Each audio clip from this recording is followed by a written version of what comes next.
என்னோட skin type என்ன? நானும் எப்படி தெரிஞ்சுக்கிறது? இதற்கான பதில் தான் இன்னைக்கு சொல்ல போறோம். இப்போ உங்களோட ஜென்டில் கிளென்சர் ஒண்ணு எடுத்துட்டு உங்க ஃபேஸ வாஷ் பண்ணிக்கோங்க. வாஷ் பண்ணிட்டு ஜஸ்ட் ஒரு சாஃப்ட் டவலால டேப் பண்ணி தொடச்ச பிறகு ஒரு 1/2 மணி நேரம் க்ரீம் எதுவும் போடாம ஜஸ்ட் லீவ் இட் அலோன். ஒரு 1/2 மணி நேரம் கழிச்சு என்ன பண்ணுங்க, ஒரு ஸ்கொயர் டிஷ்யூ பேப்பர் ஒண்ணு எடுத்துட்டு டேப் பண்ணிட்டு அந்த டிஷ்யூ பேப்பரை பாருங்க.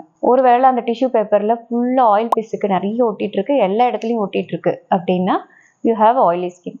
இல்லை எனக்கு வந்து forehead, nose and chin area மட்டும்தான் ஒட்டிட்டு இருக்கு, ஆயில் அந்த இடம் தான் அதிகமாக இருக்குது அப்படின்னா you have a combination skin. எங்கேயுமே ஆயில் இல்லை அப்படின்னா you have a dry skin. And அங்கங்கே ஆயில் இருக்குது பட் நாட் மச் அப்படின்னா you have a normal skin. இதில் இன்னொரு என்டைட்டி சென்சிட்டிவ் ஸ்கின்.